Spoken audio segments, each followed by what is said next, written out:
Hello, and welcome to the stream. I'm Madcat. Today's Wednesday, and we're actually sticking with the planned stream today, so no MechWarrior today. Sad face. So we're diving back into SuchArt, so I can actually try and finish up what I started last time. I was going to say last week, but it wasn't last week, 2 weeks ago. Which was I had to draw a normal regular human, I believe it was, on a beach. So I opted to try and draw Horseshoe Marine in her swimsuit outfit to various degrees of but yeah, I've got the tablet set up again. Hopefully the light sourcing is going to work. I've got the camera moved down here, but I'm probably still going to stare at the top of my monitor because I'm used to doing that to speak, and I'm like, wait, no, you're there. So, you know, you're probably going to see a lot of that. Hello, Seba. So yeah, some chat windows over there, which is kind of irritating, but I can't move it down here. I really should see if I get like a spare phone or something I can set up on just Twitch and just have it down here. Makes it a bit easier. But that's future me's problem. Future me's problem. So yes, I have a pint of tea ready, freshly brewed, so I won't be drinking that just yet because it's only just from the kettle. When I say freshly brewed, I mean freshly brewed. But we shall click on this, so we have this. I have turned on an option. In fact, I'm just putting my glove on to stop me sticking to my screen. One sec. Here it is. Ugh. So I have turned on the option for there to be a indicator. I don't know if it's going to show. Oh yeah, so you can see like the yellow dot floating around. That is actually where my pen nib is, more or less. It's close enough for good work. So you can sort of see how the main white dot in the center is a standard reticle. You can see how the pen nib moves around. So yeah, it's a bit interesting. You're going to see it more when I actually come to start trying to paint all this in. So we've got our marine here. She's not perfect. I need to use paint to bring the edges in a bit more. It's probably going to annoy people. Try to avoid looking at where my gold tip is at the minute. I'm going to use the main one to try and show. It's just where my hand rests. I could be using this anywhere and all sorts of issues. So try and pay attention to the white dot for when I'm explaining stuff. So I need to trim some of this back by painting over it with the background. Especially that ankle bit, and also around here. So we're going to put some sand in at the bottom, maybe a palm tree along the side, put a bit of water out there. I still need to try and finish up her face. I think I might need to make the head bigger, question mark, and also need to hide that goof that happened pretty much right at the end of it. But I think what I'll do is I'll start off getting the beach done, and we shall go from there. Also needs beetroot. Yes, that is what I shall work on. So as is par for the course, I'm now going to sit here and go, how the smeg do I play this again? Well, I have some of the perfect brush for the beach, so...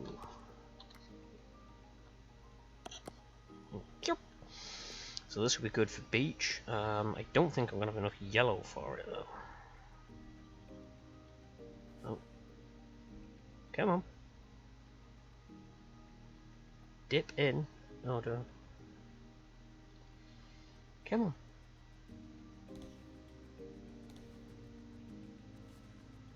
Okay, this is. I think I've done something to the control settings. It's gone a bit wonky on me. Oh well. That's the worst that can happen, eh? So let's get a rough idea of where I want the beach to be. Ow! Fuck's sakes. The auto rotate of the brush is not great. So I'm now going to have to correct the massive error that's already happened. My fingers instantly went to hit Control Z and I'm like, yeah, you can't do that. Big brush was a mistake, but the wobbly nature of it I was not prepared for.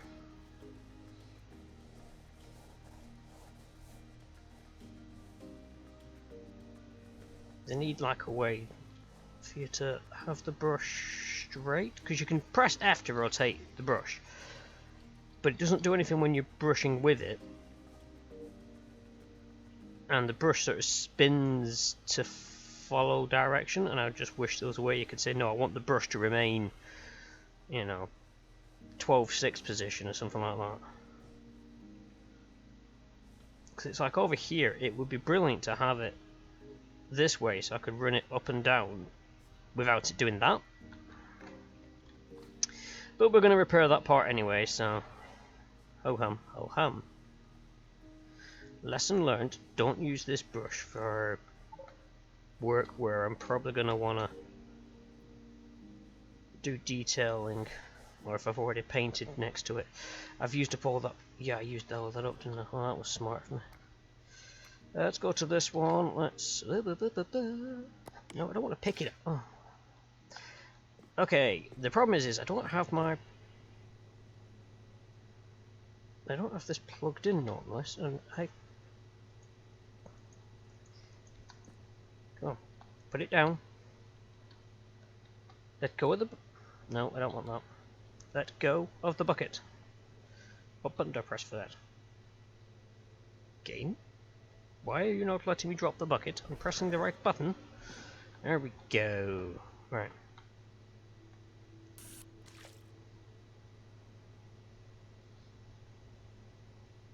Okay, so I'm not actually getting the mouse prompt. It's... Oh, wait.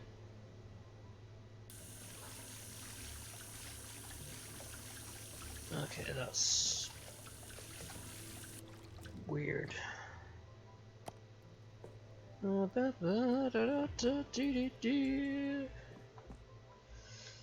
Let's put you down there. I need to go get me a yellow. Do you still have the yellow? You do. You know, give it me as a paint. So I'm going to use the mouse to help me move stuff. A little bit of turpentine will fix that. Indeed, indeed. You can never go wrong with a bit of terps. Right, so let's just...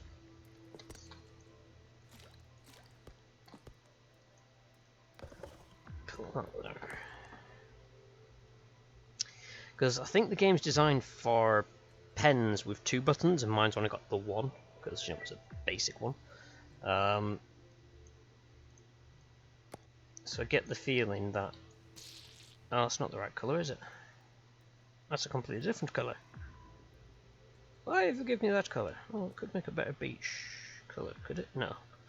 It's shite. I need a better one. Be gone! I thought I selected that to give me the right colour. Oh well.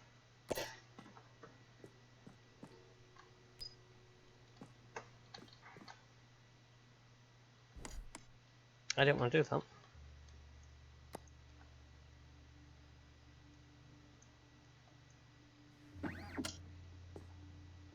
That's what I want.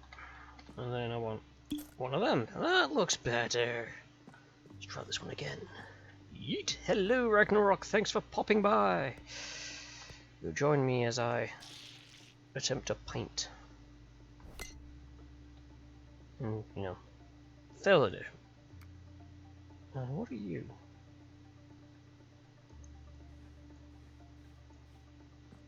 I have no idea what this is.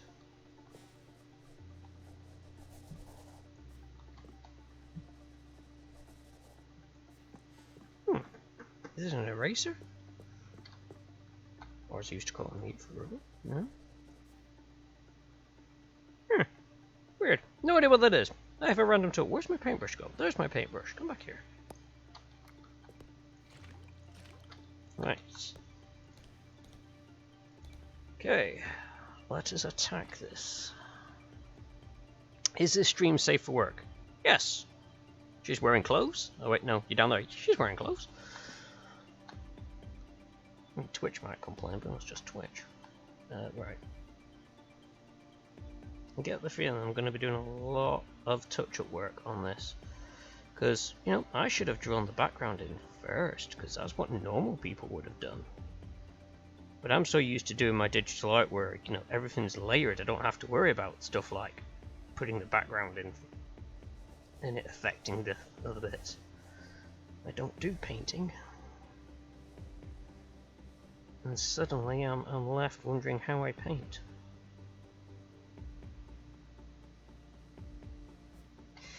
So let me get a better brush.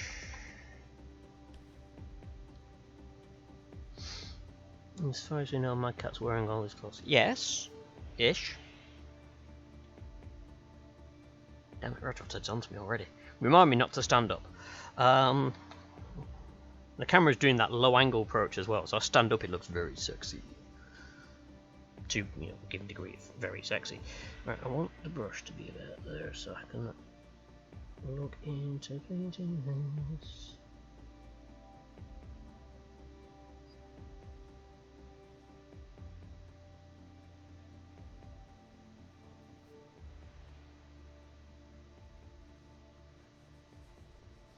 So as you get closer to the artwork, you come to realise the limitations of the actual game engine.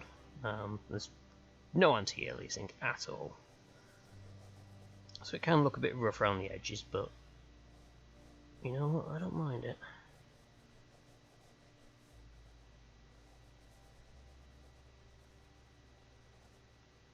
Curse you, paint! Why'd you run out on me? And for those that missed the explanation beforehand, the yellow dot that you'll see floating around is actually where my pen nib is. I actually turned on a cursor so I can see where that's going to be. Although I'm beginning to wonder if it's going to be more hindrance than help, but we shall see.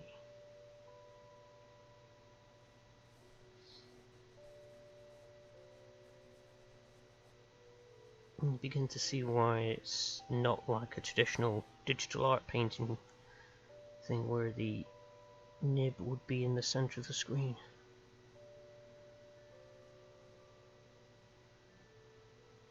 Yeah, caught a few more clips of people playing that Passport Out painting game, so I do think I might get that on the next sale. I got it on my Steam wishlist. I use the wishlist as a sale advisory. It's less I really want this game, it's more I'm interested in this game, let me know when it's on sale and I'll have a look then.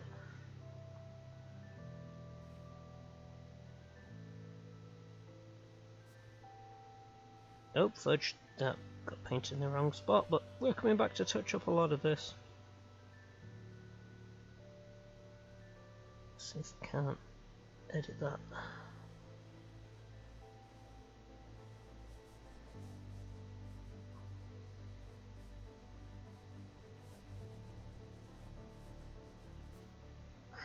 Of course I'm sitting at weird angles myself to try and paint this, and I'm like, I don't need to.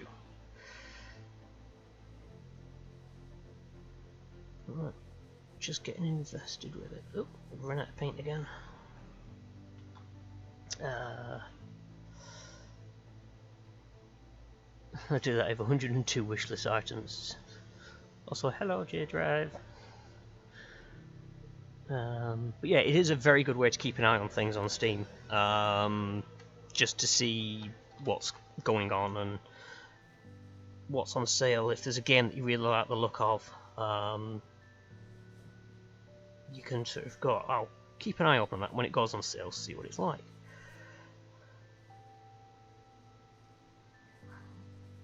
Because sometimes sale prices are quite a steal, and other times I'm like, yeah, no, that can wait for a bit.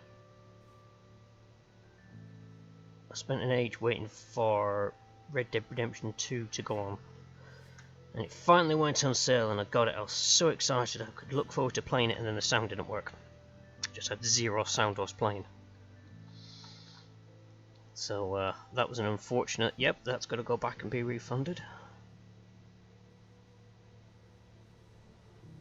It kind of annoyed the hell out of me really, because it's like Rockstar can't get a game of that price tag to work reliably on all systems. And all the things I could find online were like, oh yeah, if you're using this brand of wireless headphones, I'm like, but I'm not. I'm going through speakers. But I tried everything that all the online forums said and just couldn't get it to work. So I was just like, you know what? I've spent 45 minutes, trying to get a AAA game to work. Bugger it. And then there's games like Phasmo, which is, from what I recall, is one person, team of one doing the work, and they can get that game to run more reliably than Red Dead. And it's multiplayer. And has in-game voice comms as well. I was about to look up there for the camera, forgot I moved it.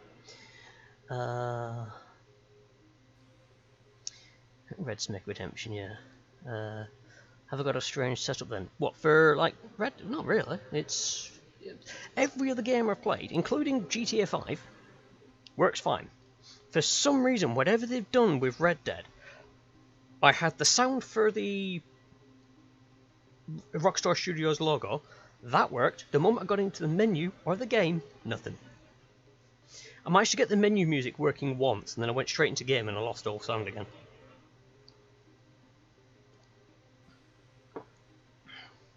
Because at first I thought, oh, it's like an artistic choice, and then I realised that they were trying to speak, and I'm like, nope, you guys are trying to talk, and I'm hearing nothing. It was at that moment I knew they'd fucked up. Not gonna need any of that. Do I risk the big brush? Well, I've got plenty of area to fill up for the sea. Woohoo! 19 people visited my virtual gallery. Yay! I'm thinking though the sea's gonna be like the teal. Probably won't need. I might actually fill it up with a big brush. Let's go for the big brush. No, I want to pick up the big brush. That is really weird. I've just noticed how to do that. Right? Okay. And this is just gonna go messy straight away, isn't it? Come on, rotate. Fine. You won't rotate. I'll have to do it.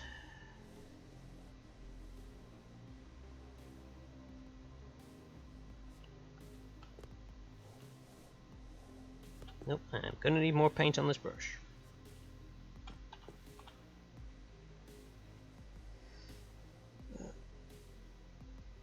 Anyway, how is everyone doing? I realize I haven't actually asked that. How's everyone's Wednesday going? Or if you're like me, thinking it was Thursday and then realizing, no, it's Wednesday, and you're like, oh fuck. Oh fuck, don't want to go that low either. I really should stop using this brush. I'm going to do that straight away, because I'm going to do something. Oh, I'm right, paint again. Wait, let's put this one back. I hate the idea of wasting that much paint. Let's just chuck it on there. Oh, why am I going sluggishly slow now? What's happened?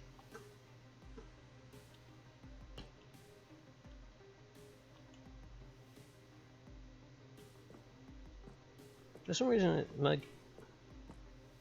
I must have clicked a button somewhere because my game's just suddenly gone really slow. Like I've lost all proper. Oh, it's working. I'll check this out.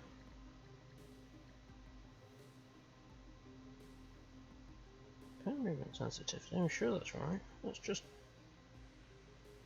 put that up to 2 a second and see if that. Whoa, no, that's 2 is too much. 2 is too much.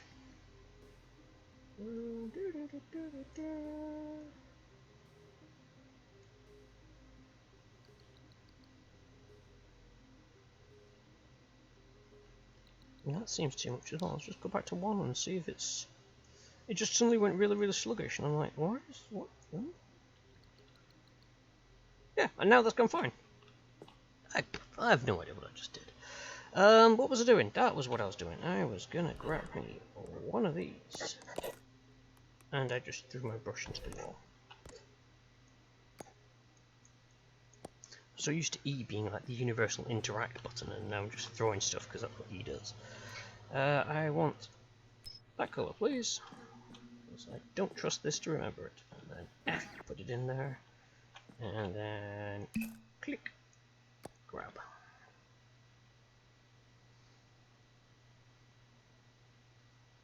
Dead, you know I am. Yes, you and your late gaming.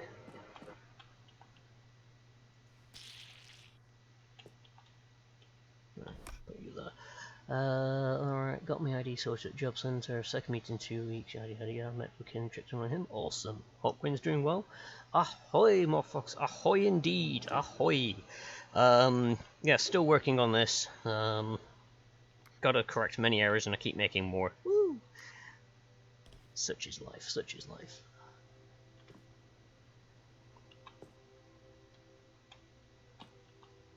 But yes, hopefully, Jay, that you'll hear back from that escape room thing, because that sounded really like it had some promise there.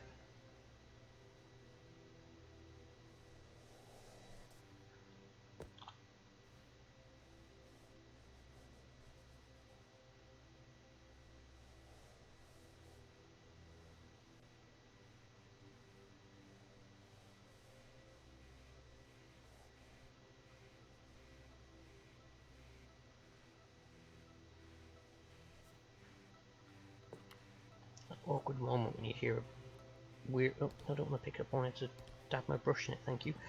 You hear like a weird buzzy sound, and you realise it's actually the music and not your computer fans going again. After a while, my computer fans start to buzz, and then it disappears again. My computer does lots of weird stuff. Technology hates me.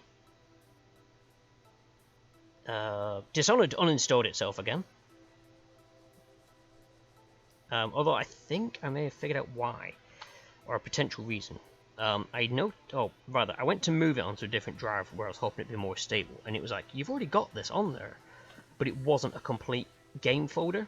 It was like half the size, and I was wondering if, when my computer has this moment where it forgets that I actually have hard drives installed, was it losing the drive where the game was actually installed and then thinking it was installed on this other drive that it could see. So having like the second drive on there was causing it to forget. So I've installed it on that drive, and we shall see if by Friday it's still registering it. Which I totally didn't see that twist coming at all in Dishonored. I mean,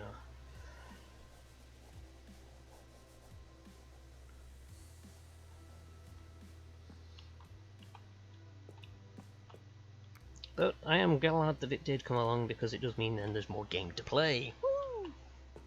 I do like it. I need to figure out. So, I have a bad habit of putting that in my mouth. It's something I picked up since being a little kid, and I just haven't got rid of it. So where's my Steam list? Because I have, and I need to figure out which ones to play next. Dishonored: Death of the Outsider, and then Dishonored 2. And I'm assuming it goes from Dishonored, Death of the Outsider, and then Dishonored 2? I'm not sure where Death of the Outsider sits in the timeline, so I'll need to figure that out, because I'd like to play them in chronological order. Century is looking great so far, thank you very much. It's challenging to draw it in this game. It's not like drawing it in a dedicated art program, but it is a fun challenge. Still waiting on any word, unfortunately, but was told could be this week or next. Well, given what you said, it's got some good premise to it, so, you know, my fingers are crossed for you, man. My fingers are crossed for you. Not so bad. Trips and picked plastic crap, including Herbies and aerospace goodies. We're going to have to do something about that trip habit of yours. It's almost as bad as mine in Airsoft. I say almost, because mine probably cost more. But you get more for your book. But yes, Herbies are never a bad thing. I was playing a solo campaign the other day, and I had a squad of Herbies ready and lined up, and then I came across an Atlas and an Ultra AC5. And I had enough money, but I wouldn't have enough money to jump back to a sector to get more money. And I wasn't quite sure how long it will last, so I sold some of the Herbies, because I'm like, I won't need them if I've got an Atlas. I then went out in the Atlas, I'm like, really, I could have done with the Herbies, because, you know, then I'd be having to keep up with them, rather than my bots having to keep up with me. I've been playing Paper Mario 64 on the Switch, been great so far. Ooh.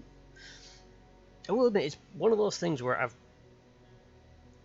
think it's the Switch that I was looking at getting, because it had that, and it could be the wrong game I'm thinking of, but it had like a fitness game. And it's like a steering wheel kind of thing that you squeeze. it's the kind of thing I've seen lots of people in Whole Life play it, and I thought that looks kind of cool, and it's also a fitness style game, could be awesome to do, you know. So I was wondering if I should ever splash out on something like that, and I just haven't. No doubt people are yelling at the screen exactly what the game is called. My brain, yeah, memory don't work as well as it should do. Can't recall the name of the game. It's something fitness related. It's like a game fitness thing. But yeah, it's one of those things I was thinking I could pick up a Switch. I think it's a Switch that runs that. Yeah, I'm confident I got it, but until we sit on the contract, not taking it for granted. Best way to be. Best way to be. So you always can be, yeah, I'm sure I'm going to get the job, but until you've got that confirmation, always assume you haven't. Find out the damn temping at the Barbican is installed Quasar. So may have to write and say, hey, do you need a tech? But why not? Go for it. You could turn around and sort of say what you've done and whatnot, because, no, you did great work with it. And you know your way around it, so yeah, there's always that. Herbies aren't a bad idea, at least since you run an assault mech that doesn't like you. Just take more Herbies. You know, I did a couple of defense missions, and the first two I had Panthers, you know, the usual defense where they give you a mech that is extremely busted. And the first two was Panthers, and they got utterly wrecked. And then the last two were Herbies, and they survived. And I'm not quite sure if that's just because, you know, they're Herbies and they have the magical Herbie power, if it was just still too slow to find the enemy. But either way, you know, they survived.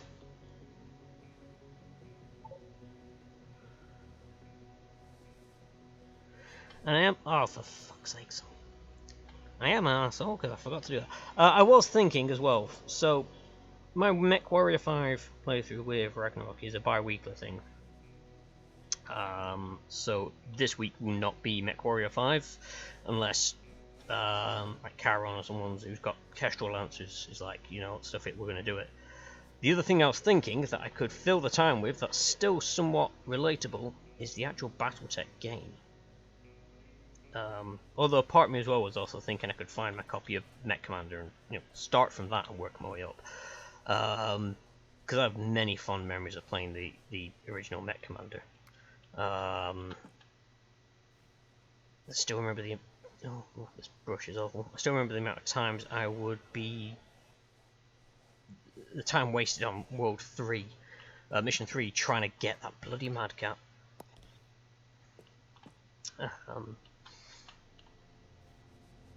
And yes, I'm aware there was the patch that you could get which give you the Madcap from the intro cutscene, but that did kind of really make the game kind of a walk in the park. But it's also good to see some of the old style of the designs. Although I'm like a weird one, I actually like the look of the Centurion in the more modern remakes, rather than the old version. But I am aware that some people do not like the more modernized look. I didn't want to pick the bucket up, I wanted to dunk my brush in it. I also didn't want to do that either. No, stop picking the bucket up. Okay, this whole pen business thing is starting to get aggravating. Right, I do that, I pick that up, and I'm gonna not pick up the bucket. How have I been managing to perfectly dip my brush in this before? Oh, it's weird. I have no idea what's going on. Right, let's get these colours. In fact, I'm probably best painting the rest of it first, and then I can fix all the errors at once rather than piecemeal fixing them. So I've got some blue which will do for the sky.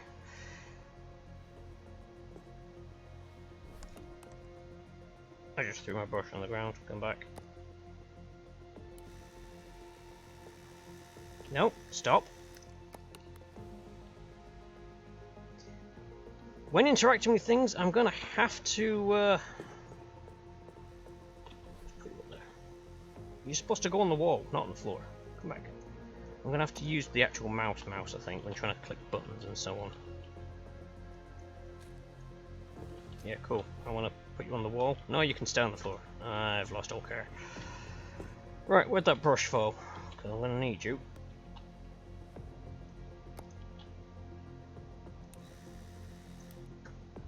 Because yeah, for some reason, if I click on it with a mouse, I've got control. If I click on it with a tablet, it's all on or all off. Ring Fit Adventure. Yes, thank you, Mofox. I knew someone would know what it was. Also, greetings and salutations, Gyro Small. Thank you for popping in. Lurk away, my friend. Lurk away. But if you've got your maximum of 4 herbies, you just 4 herbies is more than enough. You just need bigger guns. If you decide to get a Switch, invest in the Switch Pro Controller and don't rely on Joy-Cons alone. Righty-ho. Oh yeah, this is Lynx. What was it? Yeah, you started off with Lynx and was it Firestorm? Is it Firestorm or Firestar? I could have sworn it was like Fire something. And Hunter. Hunter was the other one. They were the 2 pilots I generally kept and put in pretty much every mission, and had them right through to the end. The only mission I didn't take them in on, I believe, was the one where you picked up Masakari. I think because by that point I needed to level up other people. No, I don't think it was Firestarter, the name of the mech warrior, because that would then conflict with the actual mech. I'd have to check it out. I could have sworn it was Fire something though. Yeah, the pilots, not the mechs. Do like the mech where Fire Centurion has an aggressive hunch frame that works for it compared to the mech commander's taller and somewhat spindly design. Yeah. Jason was right about the Pro Controller. It's a great battery life. That's always handy. Because it's one of these where I'm like to play for a bit and put down for a long time, then play for a bit. And I'd like to forget about charging batteries and so on, or replacing batteries, whatever it needs battery wise. Do I go stupid and go for the big brush? I think I'm going to go stupid and go for the big brush. First of all, let me throw you down. Can I dunk you in the water? No, I can't. You've picked up the water. Again. Why? Right, okay, don't put the white circle on it. I'm learning, don't put the white circle on it. Gotcha. Gotcha, boss. So is that what's causing this to go? No, okay. I've no idea what it is with that then, but yeah, don't put this on that. Gotcha, gotcha. Right, so dip dip. Let's start from the top and work our way down, because then I can just fix all the errors. Hello, Kuro. Welcome to the stream. Wibble indeed. Full charge is about 40 hours before recharge needed. Ooh, okay. Pro charger, integrated battery charger with USB-C that you can plug into the Switch dock. Ooh, awesome. I like USB chargeable stuff, with the exception of that backlight. Oh, actually, I took that backlight apart. So those of you who were on my Dishonored stream, you were aware I had a bit of disco with one of my backlights randomly starting to flash. So I took it apart. Apart from being a bit warm on the inside, which was might concerning, the circuitry opened it up and it's got like a circuit board in it, because you know everything has to have a circuit board now. But the screw holding the circuit board to the case was actually extremely close to the point it looked like it was touching 2 pins on the microchip inside. And I'm wondering if that might have been it. So I really should try and charge it up again. It's currently sat in a frying pan, just in case it wanted to go off. I just left it there. But I might charge it up, probably on the weekend, where I can keep an eye on it. And see if I don't put that screw back in, does it behave? Or is it like permanently busted, there's something wrong with it and it's just flashing away? But yeah, I'm wondering if that might have been the issue. Short circuit seems like a bad thing. Yeah. Short circuits I've always come to realise are a bad thing. The first one's okay, the second one was just atrocious. And also in real life they're not that great either. But yeah, it was just as I opened it up and I saw it and I was like, well, that looks like it's a bit of a design flaw. Still, I got myself a new backlight. And then almost ran into a guy and ended up having a bit of an argument with him, because he obviously decided that, backlights are for suckers, as the cool kids nowadays do, and he was cycling down the road with no light. In fact, he had no light, no high-vis, no helmet. And he was giving a driver of a car grief because the driver had honked his horn at him. Well, the only way I saw this guy was because he was silhouetted by the car brake lights as I came around the corner. I've just thrown that on the floor because I pressed the wrong button. So he was yelling at this car driver, like, "What the f are you doing, you know, honking at me?" And I just turned to him and said, "Have you ever thought it's because we can't see you because you're not going to bike lights?" And he looks at me and goes, "Look at you." I'm like, "Yes, look at me. You can see me." So yeah, he started giving me the typical, "I'm going to smack your head in." I'm like, "Okay, go on." "No, I'm going to really do you in." I'm like, "Alright, go on. I'm waiting." Still waiting, still waiting. God, I love tough guys. They're all mouth until you actually turn around and actually say, "Alright, then go on."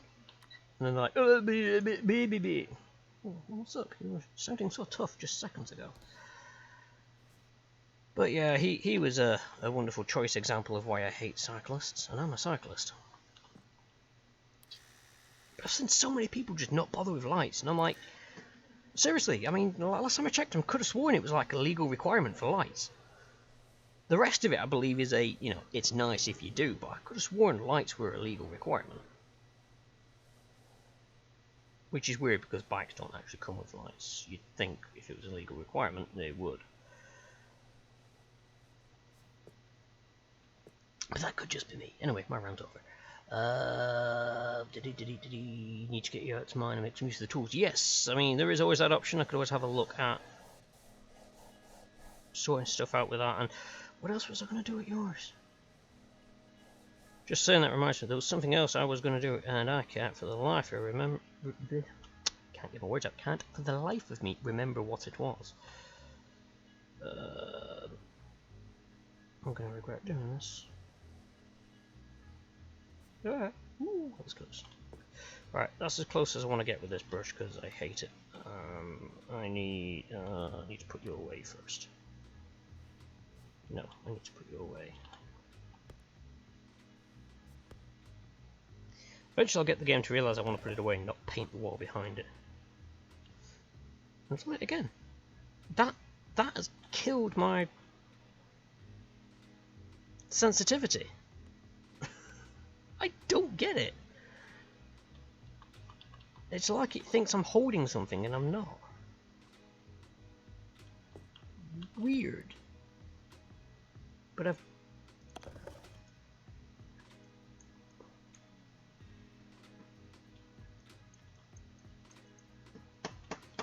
I've got like no control. Oh wait, can I pick that up? Yeah, it's just killed the sensitivity on this. What the fuck?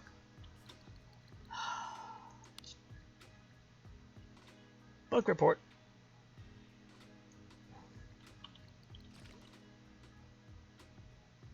So yeah, it's obviously that is not connecting to that properly, and it's causing this to go wonky. Oh, that's empty. Weird. I'll have to be aware of that. Right. So I need to go paint this. Come and have a go if you think you've heard enough. Yeah, there's that much. I must admit, I did turn to the good old childish one of I yelled at him to go home back to his mother because she'd get lonely without me. I figured I might as well, if he was going to be a child, I might as well play it. I have no objection to cyclists who's got a custom built lowrider track with this wobbly pendant in case it's present on the road. I think I've seen him, or at least I've seen someone like him. Very lazy boy-esque, like his arse is probably about 2 inches off the deck. Yeah, can't say I'm a particular fan of the design myself. I wouldn't use a flag pennant. I would probably have lights and have it up on a stand so the light was visible to cars. But, you know, it's just one of those things. Hey, if he wants to do it. It's not to take your hands on tablet surface. No, because I've turned that off. I've turned off touch on the surface because especially when I'm doing with this, it pick up my fingers, so I turned that one off. Lights and helmet are legal requirements. I didn't think helmets were. I think they were trying to make helmets a legal requirement. But then people were like, "Ugh, but my hair will get missed." And there was something like a cyclist lobby. Basically act as advisors to the government to say, if you force it as that, less people will cycle because they won't wear helmets and they don't want to. So they made it as a strong recommendation to. I think it should be law to myself, because I have come off my bike over the handlebars. I have cracked straight onto the ground, head first, and then my arm, and I fractured my arm in 2 places. Without that helmet, that would have been my head going first. You know, as it was, I got up rather stunned, shocked, pulled myself to the side of the road, apologised to the guy behind me, because I was set of traffic lights at the junction as well, and my first thought was, oh shit, I've just held everybody up. And he was like, do you want me to get you like an ambulance or anything? I'm like, nah, I'll be fine, or it's a bit of shock, I'll be okay. Then I hopped on my bike and cycled 3 miles home, and then I was like, my arm really hurts. Went to word with my doctor to see if I could get some painkillers for it. He's like, just do that with your wrist. I said, I can't. He said, you've broken it. I was like, oh. So yeah, fractured wrist, fractured elbow on that one. Fun times. So yeah, that's him. Yeah. Good retort. Your mum calls me daddy every night. Yeah, it's the kind of thing that afterwards I was coming up with various things I could have said, and I'm like, you know, hindsight and all that jazz. But you know, at the end of the day, I'd finished my work shift. I was tired, and I just had no time for him and his shit. Yeah, just looking back on it now, I'm just sort of laughing at the distance he put between himself and me before he started acting all tough. And I'm like, aww. Can't have been scared of me. I got arms like bloody noodles.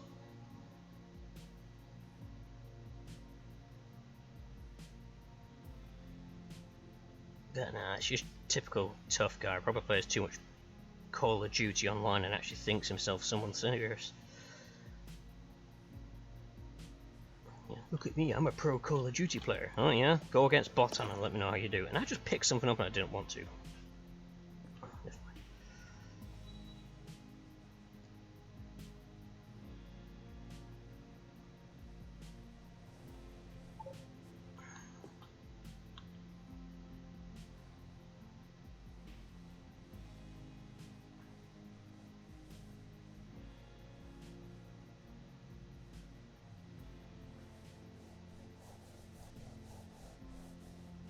I feel after this I might post the images I've been using for the actual official art for this up on the Stumbled In, so that people can judge how it's done against the actual official art.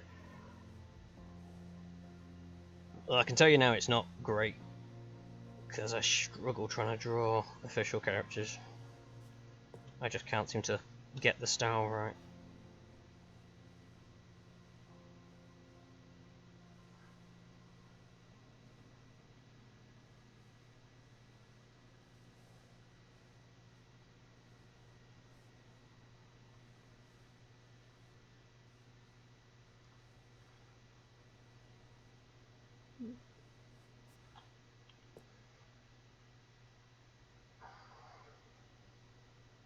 My entire front wheel came off from the frame once going over a bump. I went flying over the handlebars, helmet crackling too. Ouch! I'm going to assume that wasn't, you know, like a quick release wheel or something that came off. Because I will admit, I've had that fear with mine. I'm paranoid if I ever take the front wheel off, if I'm getting lift back with Tsubasa. I pop the front wheel off because it's quick release. And I'm paranoid when putting it back on that I haven't put it on right. And I've always worried about that. And I don't know why, because it's actually designed that even if it was loose, you'd notice it wobbling before it actually popped out. But yeah, it's the kind of thing I've always hated the idea of. That and what happened to my brother, which was, we were in Wales, we were taking our bikes. He was cycling up a hill, and the pedal snapped off, the whole arm snapped, and he went straight off into the side of the road. Thankfully, into the side of the road, rather into the road, into a massive patch of nettles. And I always just thought that'd be a crappy way to, you know, end your days cycling. The pedal shaft breaks and you go flying off to one side. Time to do my rounds on Luigi's Mansion 3. See you later. Yep, no worries. Thank you for popping by, Jay. Enjoy your time with Luigi. Wait. Enjoy your time in Luigi's Mansion, I should probably say. Comes out better that way. Glad I never learned how to ride a bike. To be honest, riding a bike is something that's can be a fun pastime, I guess. I cycle to and from work. It's my mode of transport, so I don't really perceive pleasure. You know, I don't cycle for the sake of it. I cycle to get to and from work. I enjoy it. And to be honest, Plymouth has got quite a lot of cycle paths, so you can get away with having to cycle on the roads. And 9 times out of 10, you're going to find that your bike is going to be perfectly fine and not break or anything like that because it'll be well maintained. You know, you only have to do very basic maintenance on them.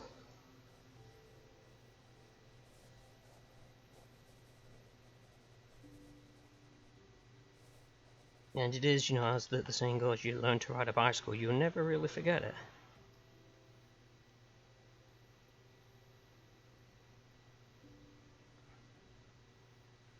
Although, I remember, and I've probably told the story on the stream before, I'm going to tell it again because it's related to cycles. And I find it hilarious now. As a kid, I didn't. As a kid, I was crying my eyes out when this happened. But first time I'd taken the stabilizers off my bike, so for those that may not know what stabilizers are, they're like training wheels on the back, so that the bike cannot tip over.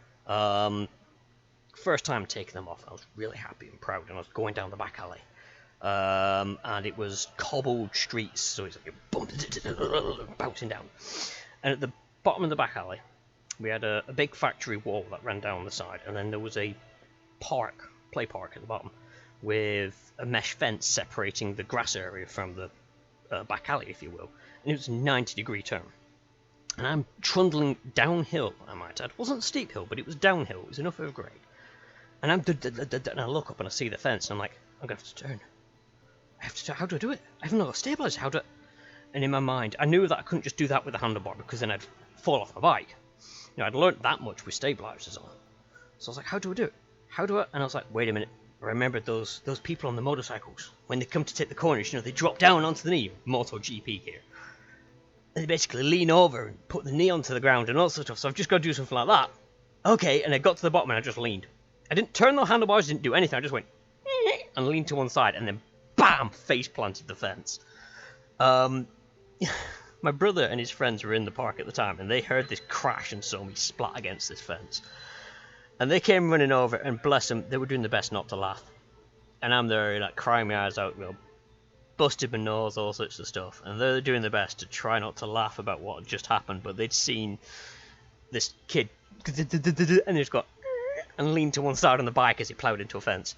And I just think back to that mental image of what they saw, and I'm like, yeah, I gotta admit, it is hilarious to think on.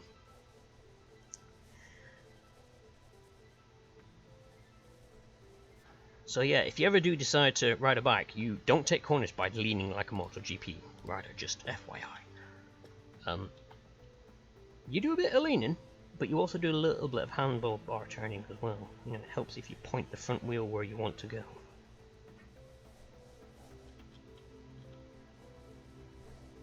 Up, fudge. Don't want to do that. Up that. Okay. Send it. We are going to try... Oop, nope, I was already crouched. If I do this, can I...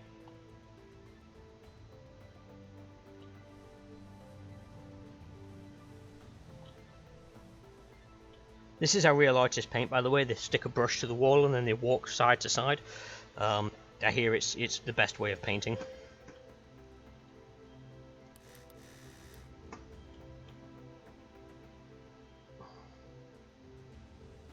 I once learned to not rely on the front brake and always wear a helmet. Headbutt to concrete fence post, one of the 6-foot tall ones.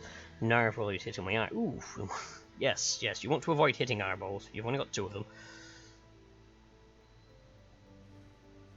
But yes, it's one of those things, and I found this when I was young. A lot of kids' bikes only had the front brake. They didn't seem to come with rear brakes.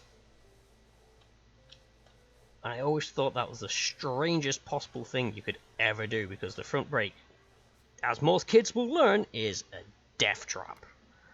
You use the front brake and you will go base over apex. Mostly because you're usually doing a fair rate of knots when you come to use the front brake, and as a kid you don't actually think about it.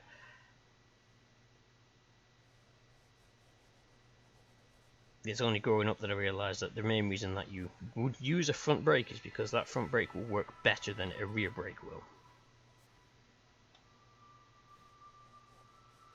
It's why now I've got a bike with 2 lots of brakes, I still use the front brake quite a lot to slow me down. But I mostly, if I'm doing hard braking, I get used to squeezing with the left hand for the rear brakes, which was a bit of a pain when I broke my arm because I still cycled. Not only did I cycle back home on the day, but when I went to work, because you know my boss at the time was like, "We'll get you working on some self scans because you can do them without having to do any lifting." I cycled into the store I was assigned to, which they did not like. So then they didn't get taxes after like a day of doing it. So I made them pay for the taxes. And look, it's like 14 quid in a bloody taxi fare to get out here. Just stand for 8 hours at a bloody self scan. Thank you very much.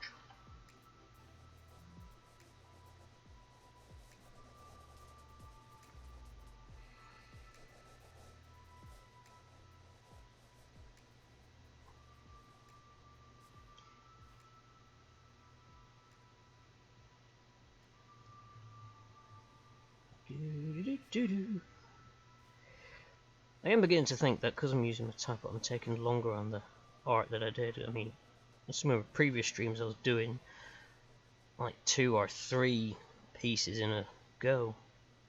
Albeit some of them were for the smaller canvas sizes, so that did kind of help. And now like, I've got a tablet, I can actually try and do it properly. Because I'm not even anywhere near finishing this one.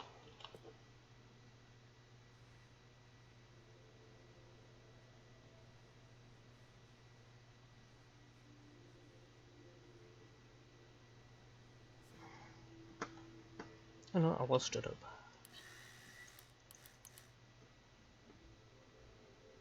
Oh, fuck. I need to make another one after the stream.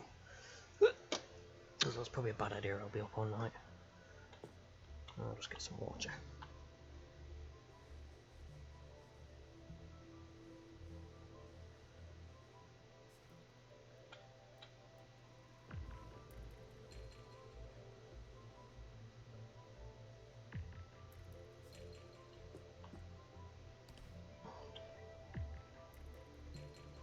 Yeah, it's close, like an inch or so. Oh, yes. It's amazing that you sort of think back into your life at all the close calls that you've had with things. It's like, my god, I'm lucky to be alive.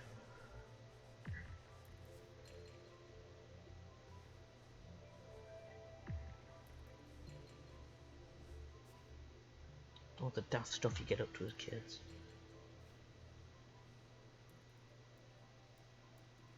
And part of me does wonder, you know, do the kids nowadays have the same exhilarating experiences, or are they all sheltered, sitting inside watching Disney Plus, or playing on computers, stuff like that?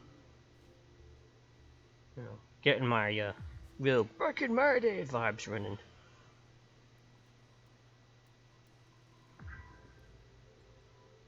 But it's just more of a curiosity thing. I'm not like, oh, kids should go outside and play more. I mean, yes, I think they should, but at the same time, I'm also like, you know, if kids want to sit inside and play on computer games, then let them. They're not my kids. I don't give a hoot.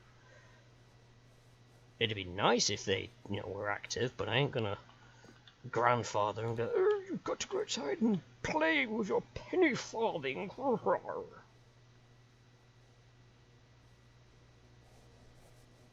fact, if they want to stay indoors and keep out of my way, all for it. By all means, kids, you keep out of my way.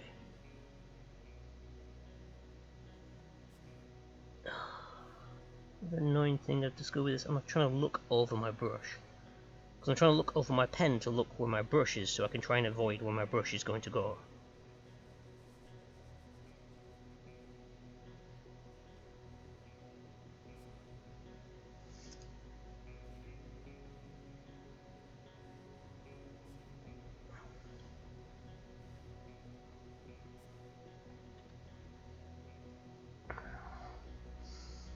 And I'm back as internet was being a tad sluggish.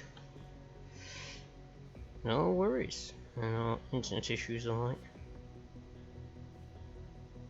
Enough of that bloody work as well.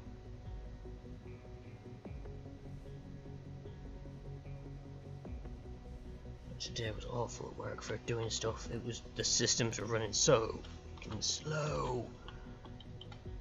I won't normally mind, but it's like I'm trying to open up something like Word and it's just like taking age, and then the document loads and right print, taking age. I'm like, well, my productivity is gonna be shite.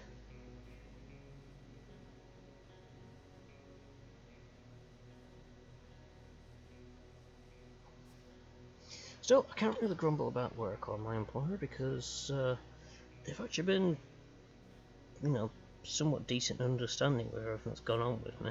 You know, the fact I've still got a job is something I'm extremely thankful for. Because most employers, I can quite imagine, would have been happy to cut me off a lot sooner. Mental health, oh, get rid of them.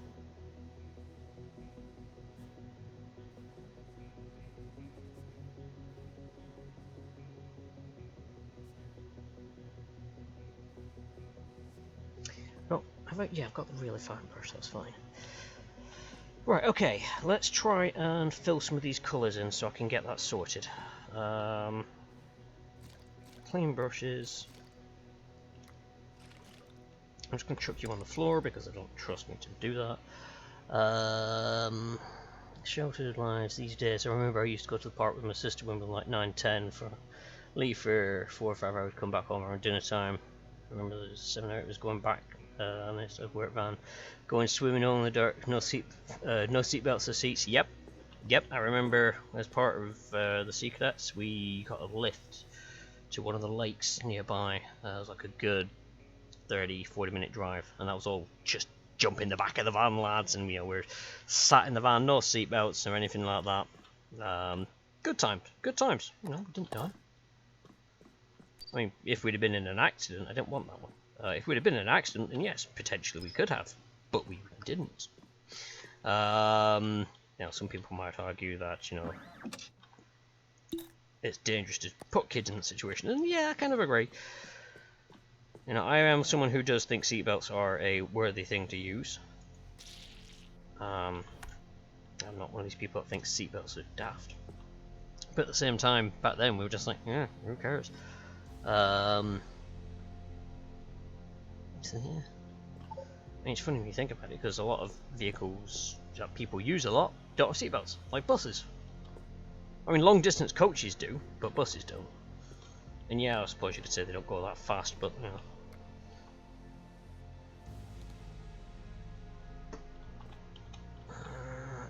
Actually, which one's going to be the smaller one? That one. Oh, that one's actually got paint on it. Bloop. And then I want to go to that one.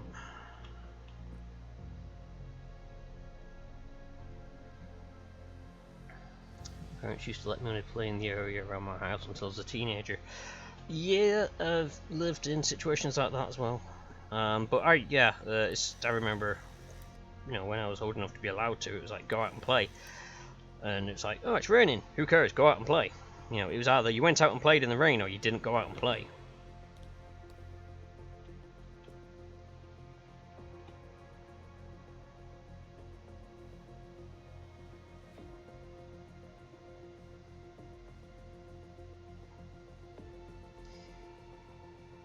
Weird, I've got so many different colours, I'm going to have to try and shade this in a bit, I think.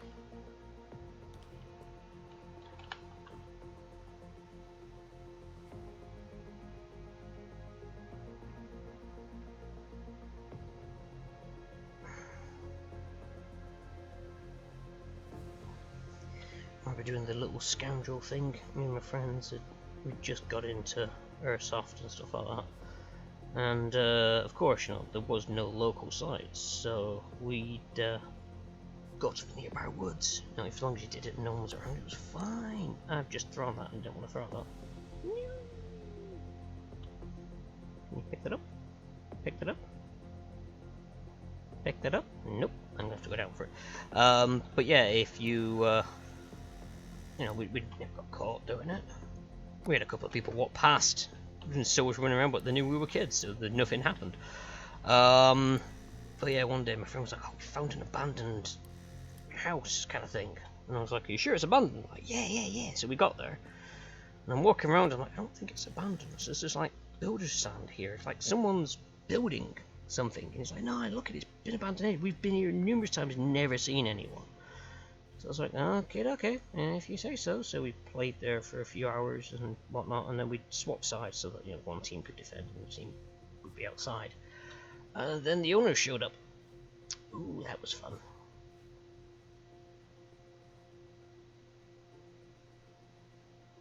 And we spent an age with the owner explaining that we hadn't caused the damage that was evident there. Because obviously somebody else had been there and had been like damaging the sandbags and all this sort of stuff. And like, that isn't us. You know, we haven't done that. We just turned up to play because we thought it was abandoned. That was the wrong brush. Not that one. So yeah, we got a rate rollicking for that one. And then after that we realised, you know, if you want to play, you find somewhere safe to do it. And this brush just isn't got the grade for that one. So, you know, there you are. Pro tip, always make sure that you play on an official skirmish site. If you don't, you'll piss off farmers. Oh, speaking of pissing off farmers, we had a friend who knew some farmers, and they basically said, yeah, you can skirmish on our land. We've got this block of woods that you can skirmish at, and that's fine, just keep to those woods. And we were playing one day, and we hadn't realised it, but we'd moved slightly closer to the edge of these woods. And the farmer had some friends round, and they were doing some shooting. And one of them saw us, and decided to call a halt to the shoot. Because he was like, there's some people there, and they didn't know what we were doing. And one of them tried getting my attention, but I was wearing what called a block helmet at the time. It was a full-blown protective helmet. Couldn't hear much in it. So I turn around at one point, and there's a guy there with a break action shotgun, you know, casually broken over his arm. He's like, "Excuse me, mate." I was like, "Oh shit." So that was a bit of a frightening thing to see. We didn't get into trouble on that one. That was, as I said, because the farmer knew we were there. It's just we got a bit too close. And he also hadn't really mentioned that these people were coming around. So if we'd have known that, we probably wouldn't have gone out there on that day, because the idea of being near people with actual shotguns is a bit scary.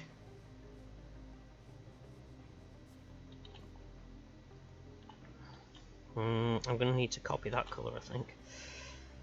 I don't know what happened with that particular colour, it just didn't come out right. I'm going to need to copy it to fill in the other parts. I need to get some of that shadow shade done. Let me just drop this and carry. In fact, I noticed this just now. Ooh, pizza. So this looks like my Hatian.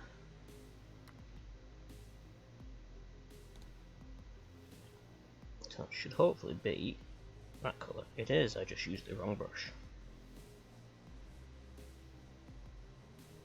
Oh god, that's awful. No, I was crouched.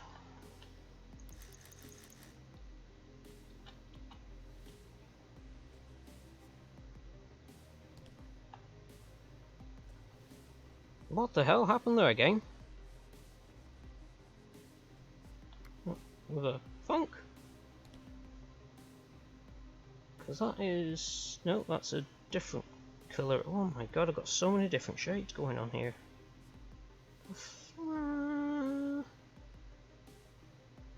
I have no idea what's happening with that. Oh, saving.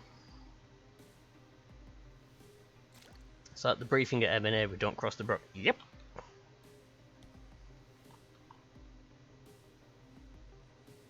Yeah, it's a different shade. Das Fu?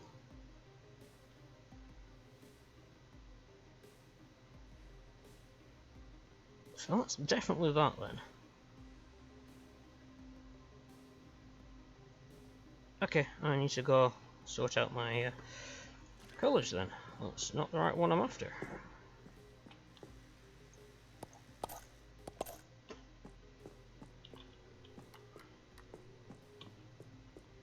Right, so I want that colour, and then I want, wait, that colour.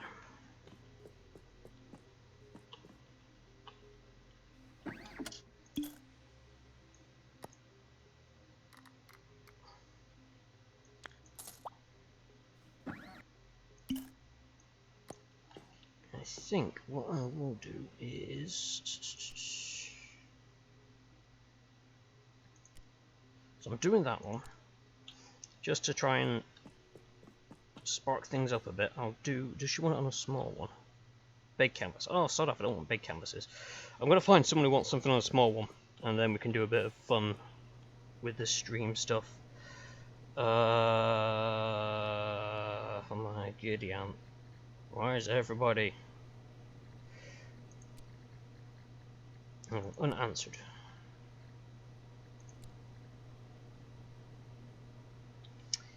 Hi, Rob Boss. My name is Merton. I live in the International Space Station just like you. What a wonderful place to contemplate the universe. So vast, so powerful. Neither the Earth nor the Sun nor even a galaxy is the centre of the universe, and we are only a star among billions, yet we exist. We were created, we among others. So how can we not ask ourselves, we humans, what are our objectives? What we're doing here? Why do we persist? Is this for an order?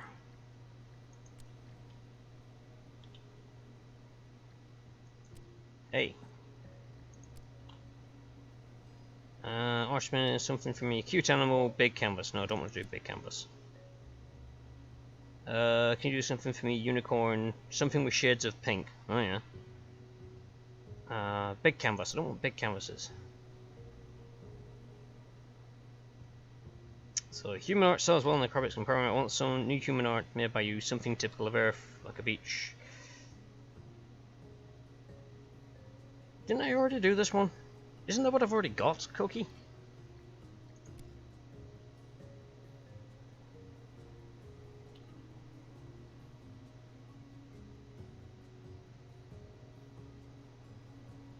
I'm just going to leave it on a second.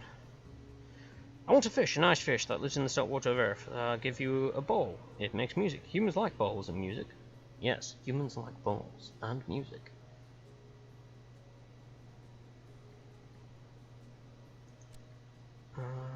Small canvas, okay.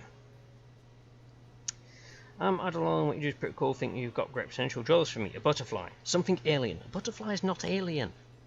Should be on a small canvas. 510 seems the right price. Sure, we'll go for that one. Because this marine's going to take a while, so let's go for that. So the poll is up if you do wish to partake. I'm just going to put these paints over here. Put them on the floor so I know where they are.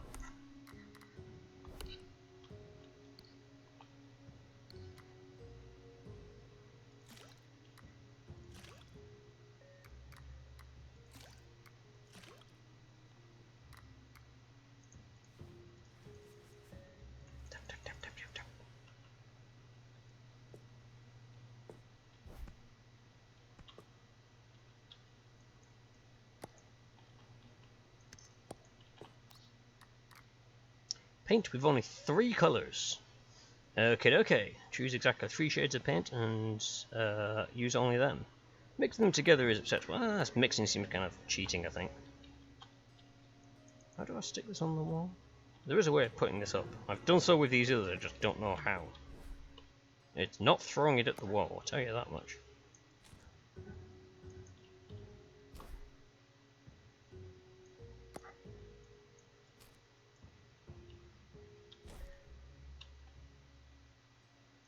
I swear I do this every time and I'm like, how did you put them on the wall again?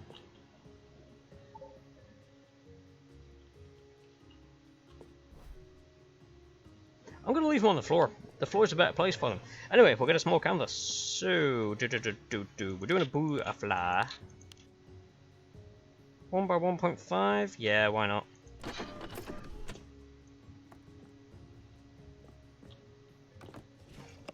We'll put it on there. Alright. Colors then. So let's see.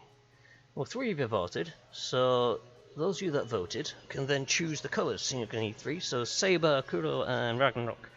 You want to call out a colour that you want me to use for this butterfly.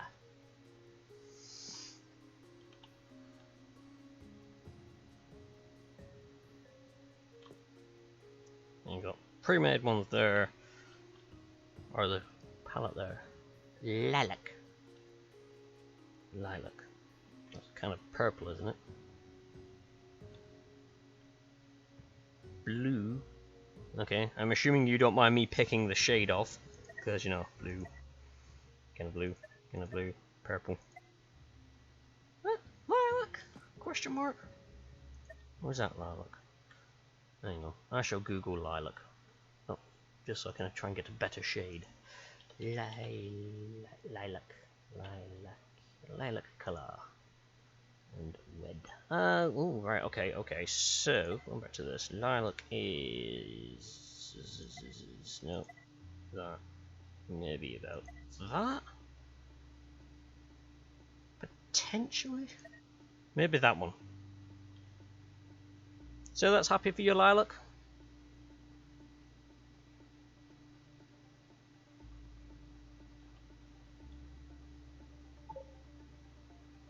And in the meantime, oh, I've got one here. Come on, pick it up. There's a reason why I'm using the mouse.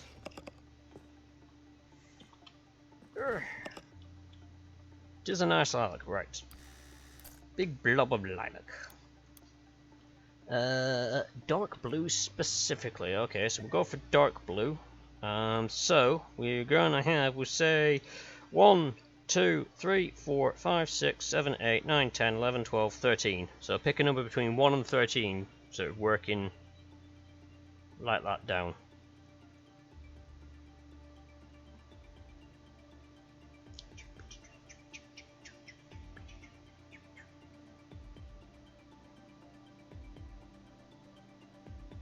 Of course, now I have to think I have to wait for the whole stream-like thing. 3, okay, 1, 2, 3.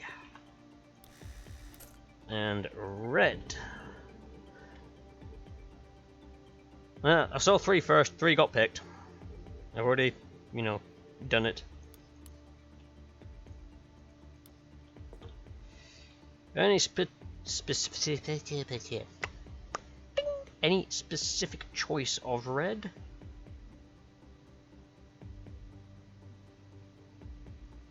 Whilst I wait. Ugh.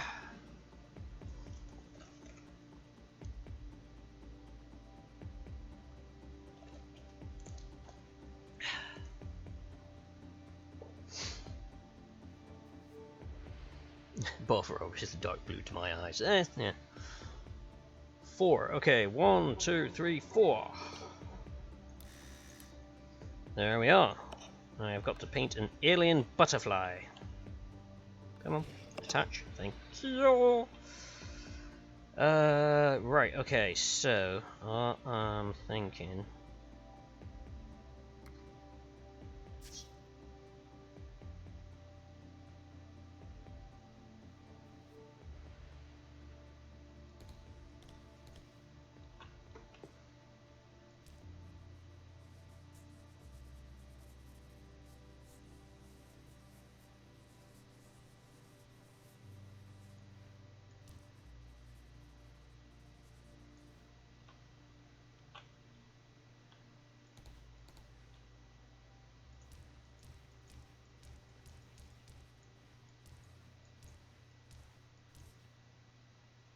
It's going to be a little furry head.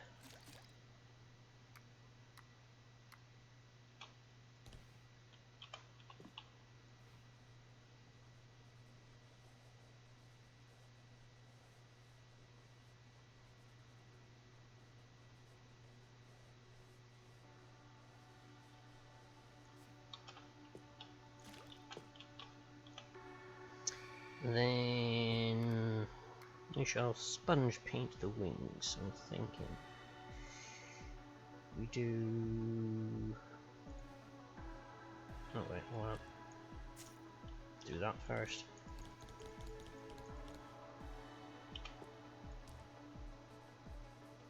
A bit more aggressive on there than I anticipated.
Didn't want to pick that up.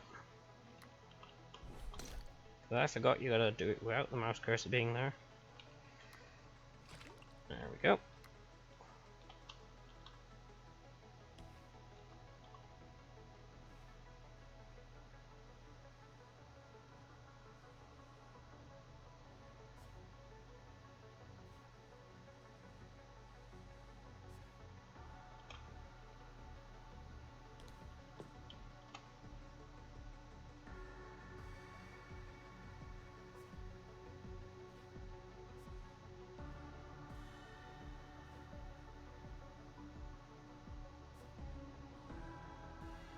Butterflies have weird patterns to them, yeah?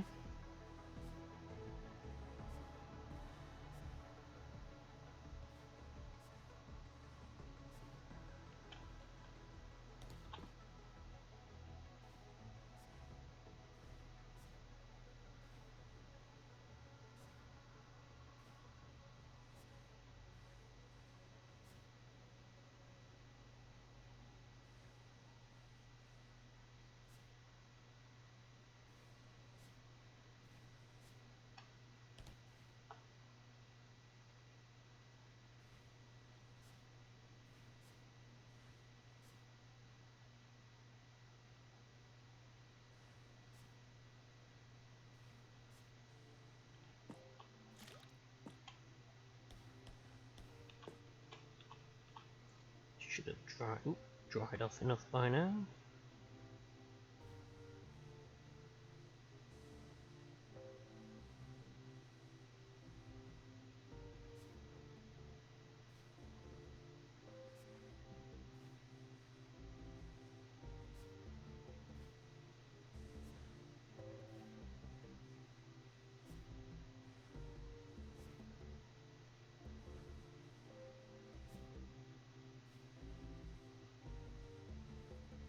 I have no idea what patterns butterflies have on the wings. I'm just going for any old random squiggles.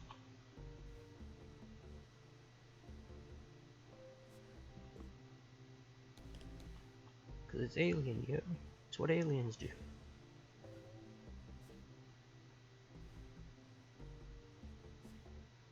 Oops.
He's going to be like one of those Rorschach tests after. I'm just going to show it to people and say, what do you see? And if anyone says a weird red moth butterfly thing with what looks like a business suit as a pattern, I'm going to be like, you're crazy, you know that.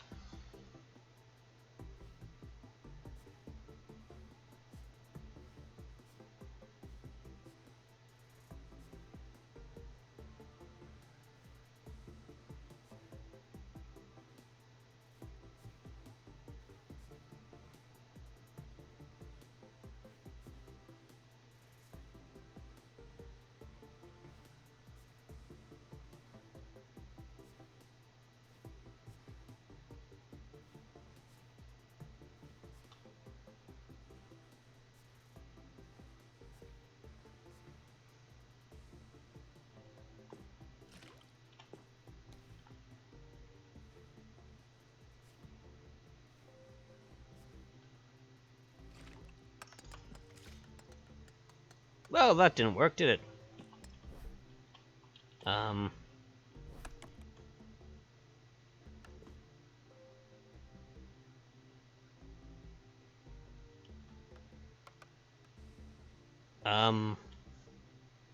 Game?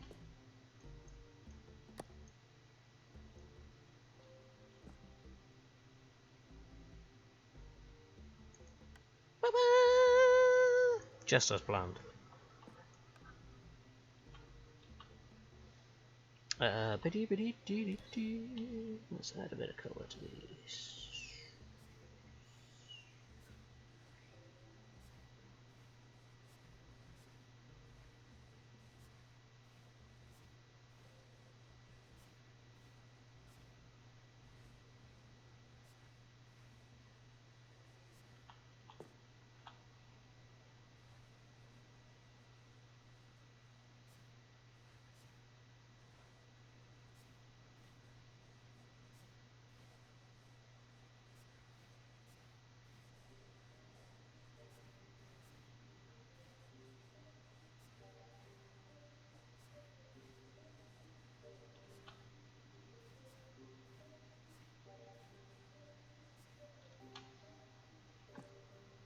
And I think it needs...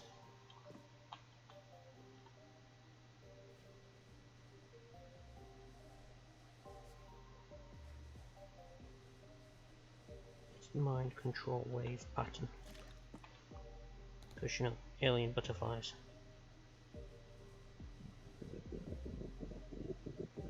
This is the voice of the Mothderons. We know that you can hear us. Didn't want to buy that. The dangers of having two cursors.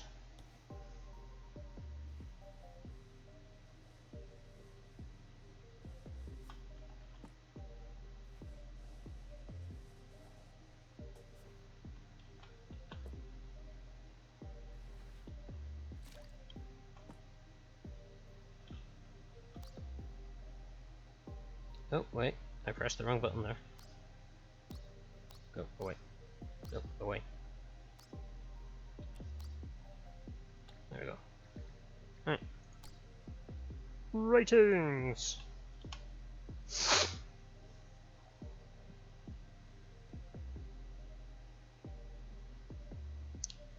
see no glowing, ominous rings. This is no Mr. Agent. Lies! I don't think I've got anything that can paint decent circles, otherwise I would. Do I have the stencil yet? I can't remember if I've got the stencil. I don't think I've got the stencil yet. No! Or if I do, I can't remember where I put it. Anybody see a unicorn stencil lying around? Hey! I got one vote, I'll take it. The election was rigged. Woohoo! Oh, no, I mustn't have it. Alright. There is at one point you do get a unicorn stencil. Thank you. So send painting to Aldon. Butterfly, something alien. Off it goes. Yes, this is the voice of the Mr. Odds. I used to love watching Captain Scarlet. There's only one episode I ever watched where he didn't actually die, and I can't remember what it was called. But I was shocked at the end of the episode he hadn't actually died. I was like, this isn't Captain Scarlet, what is this? Le shock! Oh, actually, whilst I remember, let's go hang it up. And then... Oh, I forgot. 25 minutes. Yeah, I can do a bit more. And then we'll see about getting the marine done. Anyone in? No, no one's in today. New paintings. Click. Click. Come on. Click. No, you've actually put them on the other side.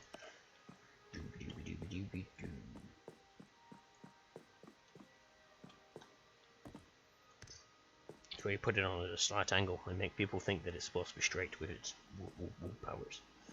But, you know, coming along nicely. Coming along nicely. The classic Jerry Anderson puppet version. Yes.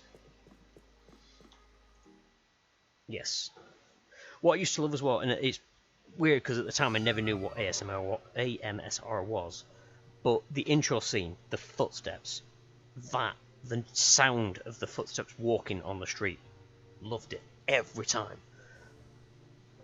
I would sit down and listen to them footsteps walk down, and I don't know what it is about it, it's just something clicks with them.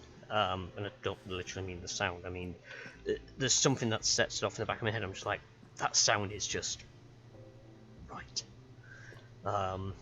Which is weird because I don't really have an ear for sound, but that could tell that I liked that sound. So I bought a yellow. Oh well, I guess I'll be using that in a future painting. Let's put you down here. Of course, if I put you down, I'm just going to throw you on the floor. Right, so let me see if I can't do something proper with these colours.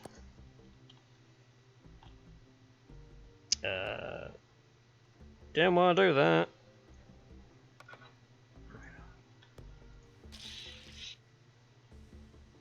Because it's almost the same freaking colour. But almost isn't the same as is. The 2003 CGI version went bad, but wasn't the collective version. Spectrum scene transition sound in the original was great too. Yes. You know, I didn't realise they'd made a remake of that one. I mean, I'm not surprised they made a remake of it, because they did Thunderbirds, so, you know, Captain Scarlet's another one, but yeah, it's one of those where I didn't actually realise there was a remake.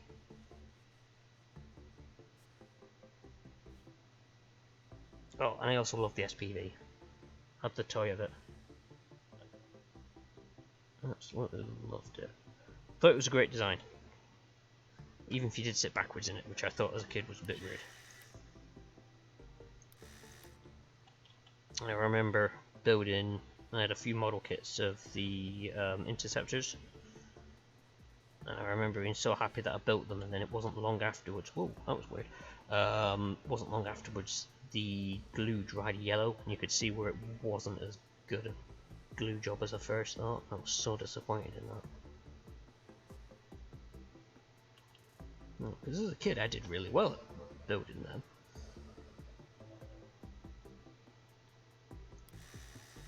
I'm trying to remember what were their names. There was Harmony, Rhapsody, Symphony. What's the other one?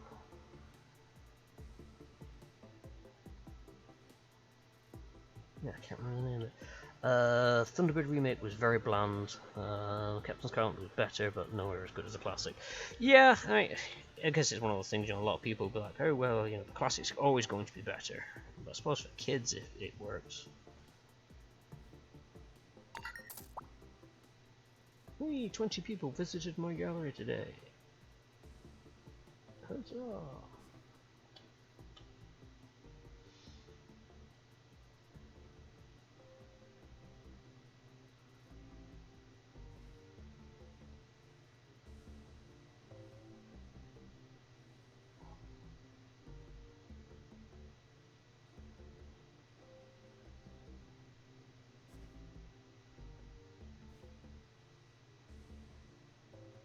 Oops, God, that's a bit awful.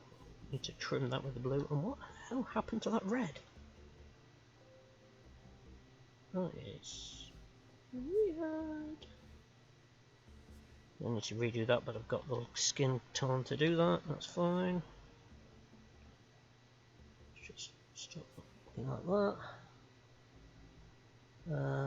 It's something you need to see for yourself, you know what I mean? Fancy the original series, I don't like the remake more. True, true.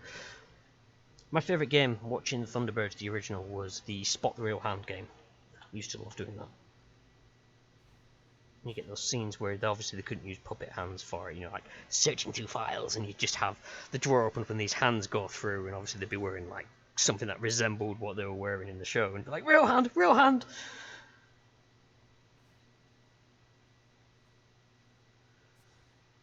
You know, despite the fact that, yes, I knew that they were puppets still, it didn't detract at all. In fact, it made it even better, I suppose. Like they were real.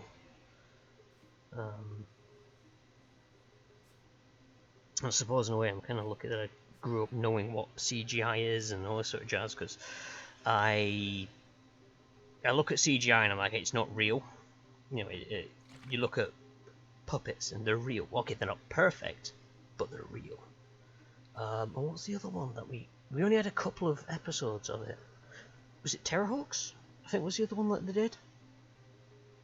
I think it was Terrorhawks. That scared the bejeebus out of me as a kid. Couldn't watch that. When I got older, I appreciated it more, but as a kid, I could not watch that. The bad guys in it, they scared the life out of me, and I don't know why. Looking back at it, I'm like, they're not that scary, to be honest. But yeah, it was just one of those things. I could not watch that as a kid. And I really should have a look again to that, because I did enjoy some of the humour in that when I got older.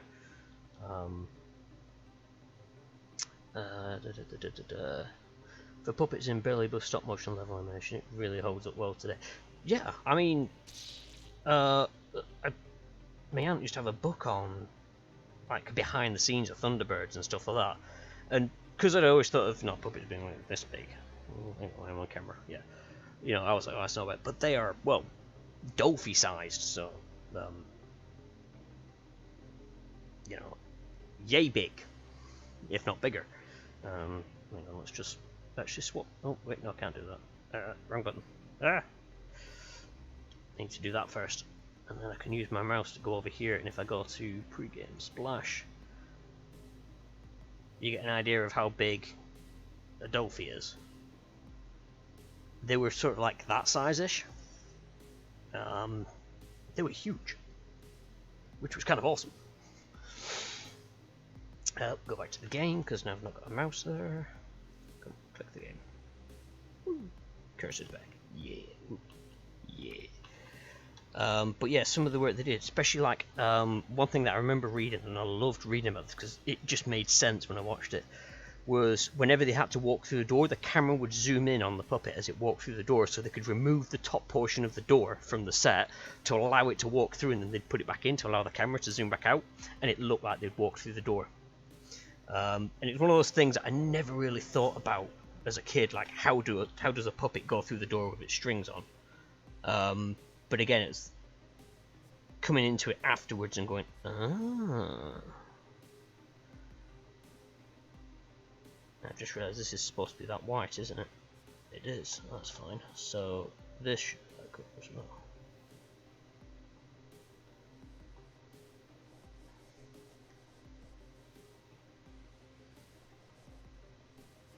But yeah, it's the kind of thing that I would quite happily subject to kids to if I had kids of my own. I suppose it's a good reason to get kids, really.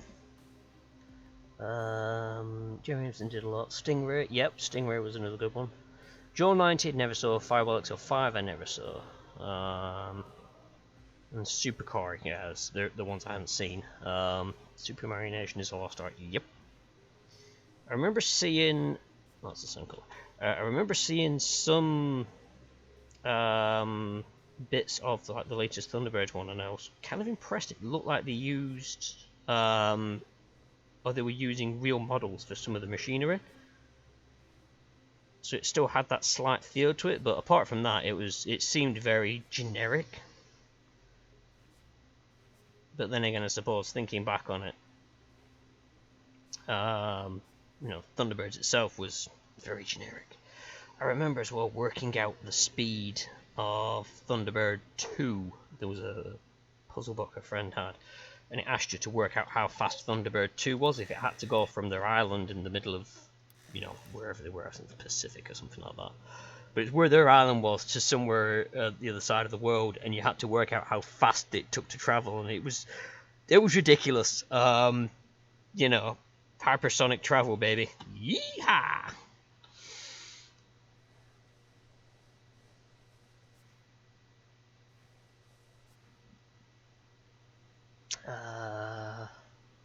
My dad and brother were big Jerry Anderson fans when they were kids. Which I got into it. Yeah, it was the same with me aunt. She loved it. And she had I think she had all Thunderbirds on VHS. You know, anybody young watching VHS was a form of entertainment. It was on tape, and you had to rewind once you'd finished with it. You know, everyone in the chat's just like, yeah, we know what it is, because, you know, I'm not the kind of person who gets new people. I get all the cool kids, we know what VHS was. We were there, man. We were there.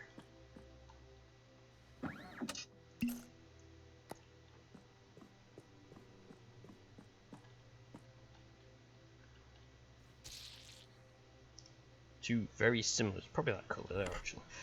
Very similar colours splattered next to each other. Right. Oh, I'm gonna try and repair this foot. Let's try with this one. Let's dunk in the water. Let me get, I think it was that one which was the darkness here. Yeah.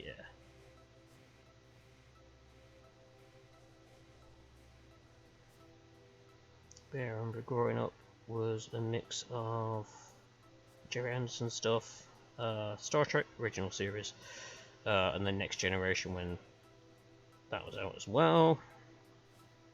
I still remember being absolutely petrified of what I used to call the pizza creature in the original series. The Horta, I believe it is.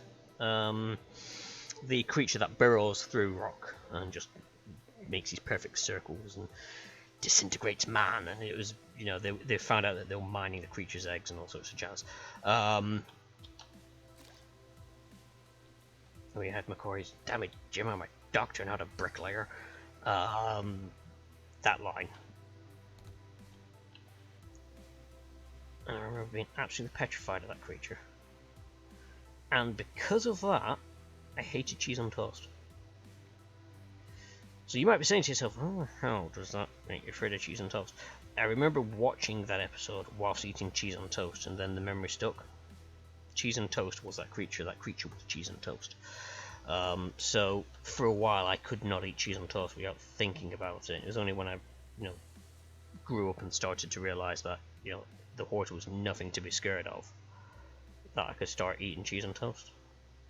Weird how memory and the mind works, isn't it? You create these associations with things and then you're stuck with them.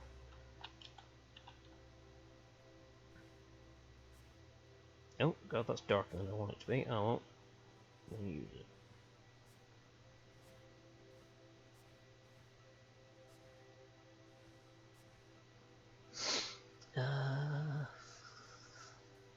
Thunderbird 2 is on like Mac 4 or 5. Thunderbird 1 was around like Mac 8, yeah. What's this VHS? Is that a thing from the Blockbusters? Yes! Yes, it was a thing from the Buster of Blocks. You know, the whole saying, be kind, rewind, is lost on a generation. Actually had several Thunderbirds tapes, and the Moon Mission with Not How 9000, Computer Captain Scarlet episode. Always preferred Picard. Yep. Picard was, between the two of them, was my favourite. Cisco, when Deep Space Nine came out, was... At first I didn't particularly get on well with the character. I didn't particularly like him, and then he grew on me a lot. The first episode, I think, was... Or the first like 2 episodes, I think, because if I remember right, they were linked. Didn't really endear the character to me. But he did grow on me a lot, especially in the later series. Where you just realise that Cisco is a motherfucking badass. So yeah, Picard still wins out as my favourite. Cisco's a close second. We don't talk about Janeway, because as far as I'm concerned, that series never bloody happened. Voyager was just atrocious. They could have done so much more with it. You know, for starters, not have it as the premise of each episode being, will they get home this time? No. The whole premise of the series is that they're trapped in a different scene. Stop trying to make it sound like they're going to get home. You know, they could have done so much, and then instead, what do we get? Neelix.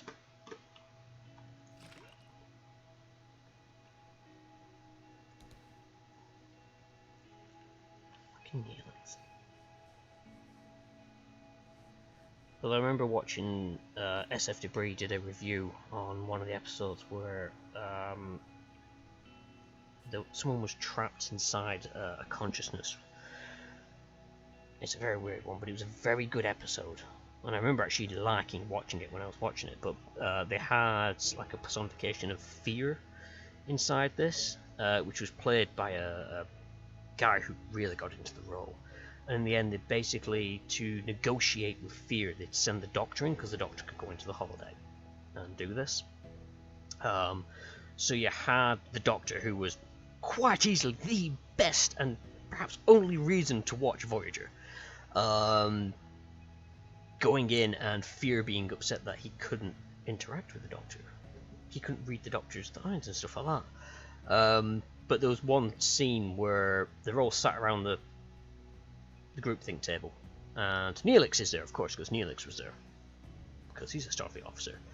And he basically says, why don't we try and make it laugh? Everything, you know, laughter always gets fear to go away, and everyone just glared at him. And seriously, that is the kind of reaction that should have happened every time Neelix opened his mouth.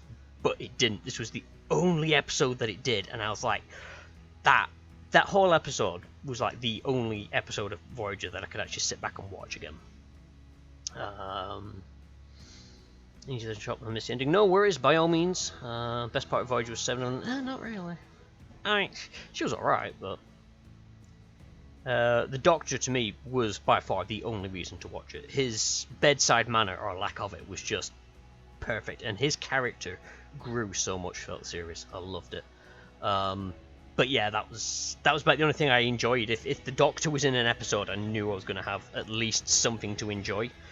Otherwise, it was like, it's just, And I remember on one episode, and this really put me off watching the rest of Voyager. Actually, I don't think I saw anything beyond this. I haven't finished watching Voyager, the series. I hated it. But there was one, they had like dinosaur people, and they were apparently the dinosaurs from Earth, and they got picked up and moved out and evolved more, and yada yada yada, whatever. Cool story, bro, whatever. But they gave them a model of a globe to hold and said, this is where you've come from, and they were like, one day we want to visit here, and he was tapping it right on the United States of America, and I'm like, you could have just had him tapping it randomly. It was perfectly placed so that he's tapping the United States. I want to go here, this is my home, and I'm like, fuck off. You know, anywhere. You could have tapped it randomly or not zoomed in on his hand tapping that. You could have done anything but that. And it was at that point I realised what Voyager actually was, and I was just like, you know what, I'm not watching this. That's it. You've ruined it for me with that one bit. Well, more than it already was ruined. So yeah, that's the last episode of Voyager I watched. There may have been episodes after that were any good. I don't know. I can't remember. I think my brother used to still watch it. My aunt watched it, but I was just like, fuck that. I'll stick with Deep Space Nine, I'll stick with watching Next Generation again, or I'll go and watch Babylon 5, which is a vastly underrated show in my opinion. There's not many people, you know, go, oh, have you seen Babylon 5? No. But they like sci-fi stuff. I'm like, have you seen Babylon 5? No. Why not? Just want to watch Babylon 5. Enjoy. So yeah, I'm actually getting close to the end of the stream. Do I say stuff and continue? I've got stuff I need to do. And I feel like I could do with doing more. I haven't really finished this up. But this is definitely a long work effort. I still need to tidy up a bit, but if you stand back, it's not bad. You know, you get up close, it looks ugly as sin, but I need to trim. It's going to be a lot of repainting the same things over and over again so I can get the colours sorted. In fact, have I got? Yes, I do. Whoop. And I've randomly picked something else up. Let's see if I can make this neater. I'm trying to think, what else did I used to watch?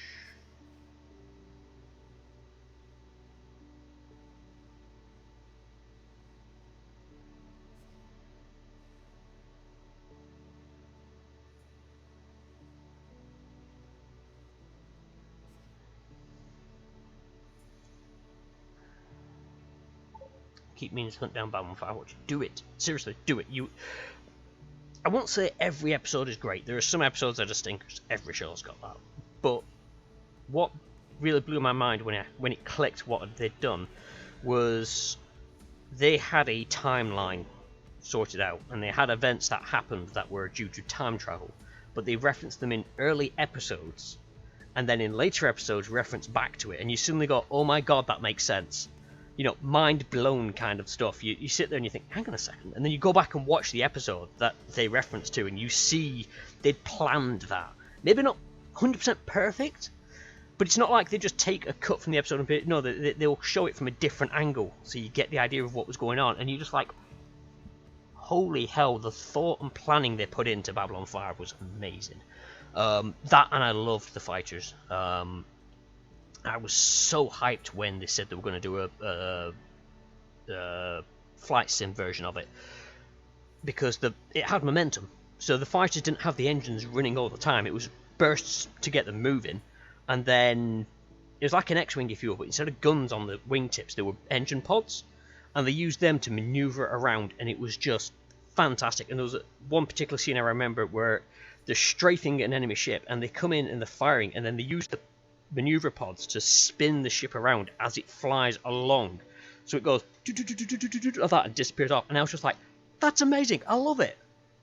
And I just wanted a space sim with that. And someone was designing it, and then that was it. Nothing ever came of it. I was so disappointed with that. But yeah, I loved them fighters. They were bloody brilliant. Babylon 5 is looking at doing a remake with Hubu. Remakes. Okay, we'll see how that goes. But still, it's cool. If nothing else, it might get people to watch the original. It might get the interest back in that, and that is what they need. But yeah, Babylon 5, the aliens, the designs, the characters, they all worked. Some of the storylines for when I was a kid were just a bit too over my head. I couldn't get into them because they were dark at times. They were broody.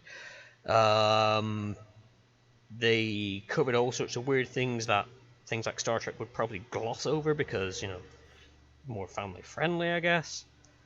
But at the same time, it was a bloody brilliant show to watch. And I do believe my mum ended up getting the DVD set. I'll have to double check with her. If not, I may have to find out about getting that for her, because I know she's got all the VHS. But it's one of these things, you know, she's got shelves and shelves of VHS, and you can get the whole series on DVD. If you watch The Expanse, so they had space physics. Ooh, that's another, yeah, because I'm always like stuff like that. There was another one that I got, and I don't know whether it's The Expanse or not, because I can't remember what they said it were. But they had, when it came to ship combat, everyone got into spacesuits. They basically pumped the atmosphere into storage containers so that if they got a breach, it didn't pump the atmosphere out. It was, you know, they sat down and gone, right, okay, what's going to happen in a space fight, and what do we need to make it look realistic? And it was just fantastic to watch this combat scene as everyone's suiting, and it was only a clip that my friend had shown me, but they were suiting up, getting ready, and then there was a fight happening, and there's this breach where the shot goes through the wall behind a couple of guys, nails one person, completely kills them.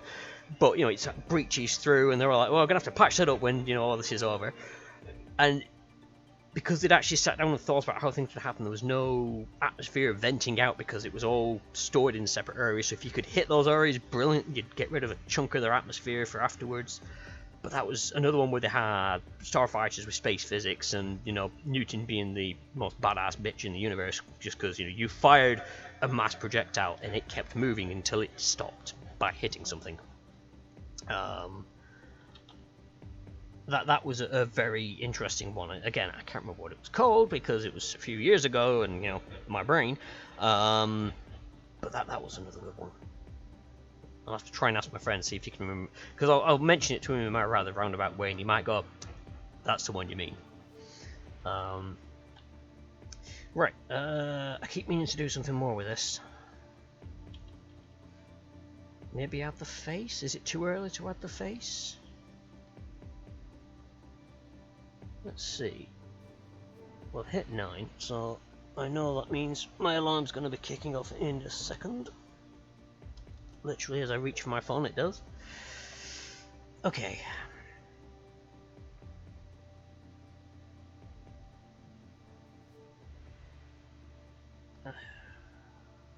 No, I'll leave it. I'll do it next time. Next time we come to face this, I think. Because I've got a few things I need to... Oops, sorry, just smack the camera with a pen. A few things I need to sort out for, well, tonight and also for work tomorrow. And also I want to have another bit of relaxation with MechWarrior. That I've been playing a bit off stream. I just want to derp around in that. So we shall leave that one there for now. I'll just F12 as a screenshot so I can put it on the stumbled in as what I'm working on. I then need to actually save this before I do anything silly. Save and exit. And then I can go out to here, go to here. I can then move you off there so I can actually sit back and look at you whilst I talk. Oh. Right, so I will be back tomorrow. I'm looking at maybe starting Thursday as a new day of streaming. I will see. I'll see how things go. But I have at the minute 3 ideas what I could run. So there's. Let me just actually turn the game off so I've not got the music blasting in my ear and putting me off what I'm about to try and say. So there's no umbrellas allowed. As a game idea, let me bring up the Steam page and I'll just read. I'll read the stuff that it says on the pages for you and serve. So, no umbrellas allowed. Reveal the true value of items coming to the shop. Each item has their own history. Dig deep to see what is behind them and become an expert appraiser. Begin a tug-of-war with customers, their expectations and knowledge, and they'll never give up on money. Whoops, just knocked the entire monitor now. It's set in a world where you have been rescued after an accident, ? At a facility. That's the best way of putting it. And you've complete amnesia. So you get picked up by this guy, and he runs a shop, and he gets you to help him run it. There is a thing that is in the game called Fixerain, which essentially is like a mind control solution that's going to be poured out on the rain, and you're in a city that hasn't had this happen. So the whole reason that umbrellas are not allowed is because, well, if you're using an umbrella, you're immune to Fixerain. So whilst they're trying to get the Fixerain working again, which you find out this facility was going to be doing, you're living your life in this city, dealing with people who are trying to put it in place versus those that don't, totalitarian governments and all this jazz. But yeah, the main game sort of is sort of like Recettear in a way, that you get people coming in with items and you have to appraise them, find out what they're worth, make a bargain on it, and then sell it on for more. Which leads to the other idea of the game I could play, which is Recettear itself, because that is just a fun little game to play. Basically, you provide the gear for people who go on dungeon crawls, and you have to haggle and provide the prices for that, with lots of cute and or hilarious antics from the shopkeeper and her fairy friend, a little winged creature. But you also have to go dungeon crawling yourself, because how else are you supposed to get the stuff you want to sell? That has some hilarious moments, and the story in that is fantastic. There is some wonderful references to actual movies in there, which is just brilliant. It's a game that I've played a few times and I enjoy, just because it's funny and cute. And then the last idea that I had, keeping with the theme of the Thursdays, would be Battletech. Running the campaign in that, because I never actually finished the campaign, so it'd be a good one to actually do, and sort of see about playing Battletech on the days that I'm not playing MechWarrior 5. So I've got those to sort of ponder and decide what I want to do. I might play one of them in the next week, the next one, and try it out so that people can sort of say, actually, I prefer you playing this one. So we'll see what I do in that respect. But that'll be tomorrow at 7 p.m. And then on Friday, again at 7 p.m., is Dishonored. We shall be jumping back into that game where we shall be trying to retrieve my gear from the bottom of a shaft. After I've been put in a boat and sent out after apparently being betrayed by people who, shock and horror, I couldn't see betraying me from a mile off, honestly.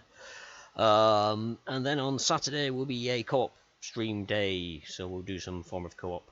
Not decided what that will be yet. Part of the course. Hello, Carol. Thank you for popping back. I have just called it for this stream today. I said I've got a few things I need to do. But we're getting there. We're getting there with the art. It's one of these things. I'm sort of cursing using the tablet and also praising using the tablet because I can finish the stream and not have my wrist kill me, but at the same time I'm taking more time on the art inside the game. So I'll have to see about, I don't know, trying to finish it up quicker. Maybe set a timer for myself to finish it in 20 minutes next time and say, right, that's it. I have 20 minutes to finish this. But yes, that's all that done. Let me see who's streaming. I believe we're gonna have at least Creefu. I believe he's doing his assassination stuff.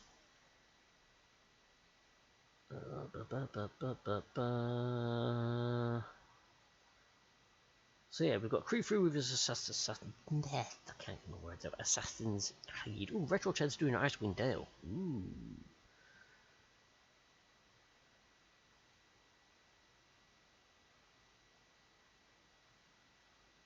Kind of tempted by that actually. And then, ooh, let's have a look. Oh, Jay's also doing Luigi's Mansion 3. Sorry, J Drive, I should say, because now I realise I've got more than one J to reference.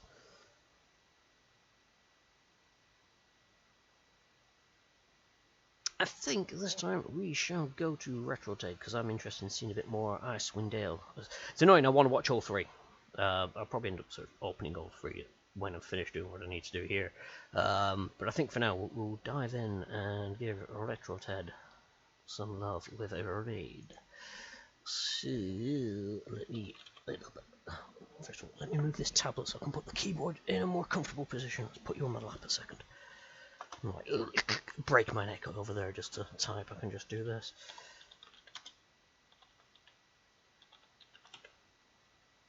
There